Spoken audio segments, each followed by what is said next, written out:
This is Richard Wolff from Democracy at Work with another Ask Prof. Wolff question from our Patreon community. And this one comes from Marcello, and I hope I'm pronouncing it in the right way. Marcello asks a question many of you I know are concerned about: the impact of artificial intelligence on the labor force, on the economies we live in. There's an enormous amount of excitement and interest in artificial intelligence. It is the kind of culmination of a wave of technical change that began with the computer, moved on to the robot, and now reaches a kind of peak, although more may be coming, in artificial intelligence. And the minute you have a technological breakthrough, and remember that capitalism and the systems before it were periodically shaken by technical changes. The development, excuse me, of the modern loom to make clothing, the development of coal and iron technologies as they evolved, the development of modern machinery, electricity, atomic energy. There are enormous breakthroughs, and they're always socially changing and therefore challenging. And human beings have always argued about them. And the arguments have usually been, if you winnow them down, the argument: will this really help us as the human race, or is it a danger? And artificial intelligence is exactly in that tradition. There are people who look at it and go, for example, oh my God, millions and millions of jobs that used to be done by living human beings will now be managed by artificial intelligence, and those will all be lost jobs. Versus those who say, no, no, no, no, no, don't worry. This new technology will spark all kinds of new developments that will create new jobs. And so you don't have to worry. The positive folks, the negative folks, glass half full, glass half empty, and all the rest.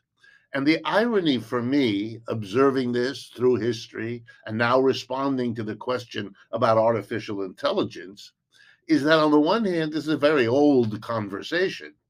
And on the other hand, I would have thought people understand that the answer is both are true. You will lose lots of old kinds of jobs that the new technology will make obsolete. And you will gain jobs that the new technology will help create. What becomes strange is the imagination that you can know beforehand which is the net gain or loss. You can't. We never could. The glib assurances we don't have to worry are fake. The grim statements, if you like, that it'll all be terrible, equally so.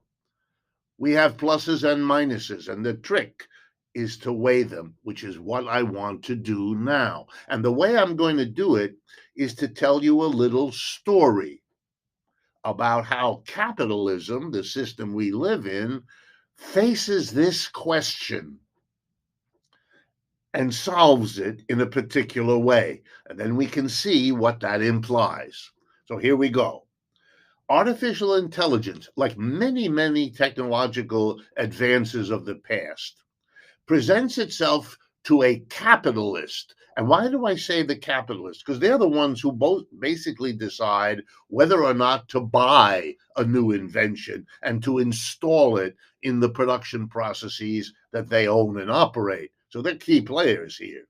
So let's take an example: a new development, an artificial intelligence project that allows half the number of workers who used to do a job in a factory somewhere to do what the whole group had to do before. In other words, you don't need 100 men and women, you only need 50, because those 50 with artificial intelligence can do what the 100 used to do.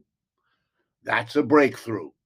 Now, what does the capitalist do confronted with this opportunity? Well, I give you the answer. You already know it. What the capitalist typically does, 99 times out of 100, is the capitalist fires half the labor force, doesn't need them anymore. He can get the same output delivered at the same price to all of the buyers of whatever it is he produces, but he can save half the payroll because he doesn't have to pay the half people that he fired. And he keeps that money for himself. A huge increase in profit. This is a happy capitalist who's made money out of installing artificial intelligence. He is not responsible for, has no obligation to the 50 human beings whose jobs he just took away. That's how it'll work in most cases. If the artificial intelligence provokes opportunities elsewhere, well, maybe those 50 will get a job someplace else. Maybe soon, maybe later, maybe never. We don't know. We'll see. Sometimes it goes one way, sometimes it goes the other. Is that the end of the story? Not at all. Because there's an alternative about which we need to speak in terms of artificial intelligence and in terms of this particular invention we're talking about. The capitalist could have made a different decision. Here's what he could have done. He could have said, now that my workers are doubly productive because of the artificial intelligence they work with, I'm going to cut the working day for all 100 of my workers in half because they can do twice as much in half the time. Wow. I'm going to, therefore, here we go, use artificial intelligence to improve the quality of life of all my workforce, my 100 people working. They're all going to have a half day off every day. The leisure in their life, the time they'll have to be with family, friends, projects, poetry, who knows? What a benefit to the human race could come from artificial intelligence if it had that way of being adopted. Notice which way it goes depends on the profit calculations of the capitalist. That's why all technologies developed in capitalism are more shaped by the capitalism within which they occur than they, in fact, change it. And it teaches us a powerful lesson. You want to know how best to get the benefits of a new technology like artificial intelligence? Well, it depends on the system. It depends on capitalism or whether we have a more rational system. What would a more rational system do? Here's what it would do. It would take this history of the development of technology and work with it. What we need is to really have a plan. If we're going to incorporate a new technology, we're going to want to get from it the maximum benefits for the maximum number of people.